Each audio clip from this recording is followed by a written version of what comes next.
I sit on a council of 13 people that take orders only from the Rothschild Tribunal in London, which they claim they take their orders directly from Lucifer. I was the manager of Zodiac Productions, which Zodiac Productions, its name's been changed since then. I'm not even sure what to call it now, but it's the largest music conglomerate in the world. It owns RCA Records, Columbia Records, Motown Records, owns almost all the concert booking agencies in the United States. And that's not even the name of the company that owns it. The name of the company that owns it is Brenner Enterprises, and Brenner Enterprises is owned by Chase Manhattan. Chase Manhattan's owned by Standard Oil, and Standard Oil is owned by the Lords of London. You can track it all back. You kind of get the idea after a while. But I was the managing president of Zodiac Productions. It's one of my jobs as being one of these 13 people. Thus, I got to know many of the people who produce music and sing the music and play the music that you play. Now, one of the closest friends that I got during that time that I attained was a man named David Crosby. Crosby, Still, Nash and Young. I saw David the day before Christmas last year, talked with him.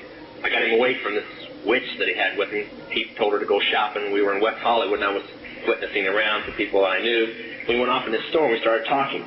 I said, David, I'd like to ask you a couple questions. I said, I already know the answers, but I've been gone for 5 years. I'd like to know if certain things are still the way they were when I left. I said, now I'll have to explain some of this when I'm done, because you're not going to understand it all unless you know something about music. I said, do they still take the master to the temple room? Dave said, yeah. I said, do they still have the coven conjure demons into the master? He said, of course. I said, now, I got to know something. What's the main reason for rock music? He said, come on, Lance, you know what the reason is. I said, please, David, I don't want to guess. Tell me what the main reason is. He says, the same as when you were in, so that we can play spells on people that we couldn't cast spells upon. I'll explain what that means in a minute. I said, okay, one last thing. I've been hearing that you must be an initiated witch now to get a record contract. He said, that's right. He said, many of us that weren't total witches have to be witches now in order to produce music. I said, thank you.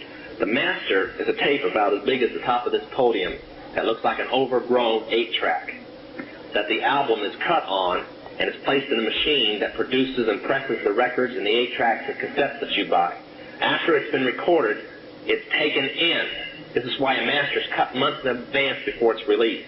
On the full moon, it's taken in to a temple room about the size of this auditorium that is in every one of the major music companies, behind locked doors up in the executive offices. And it's placed on an altar sitting in the north of the room and a pentagram engraved in the floor.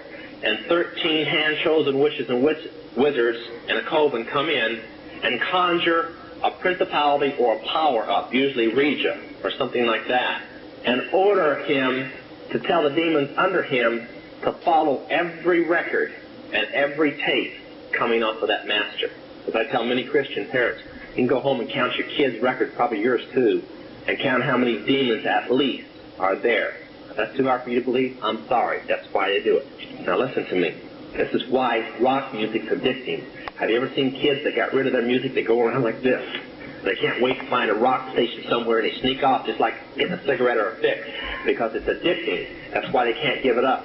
The rest of the conversation was this.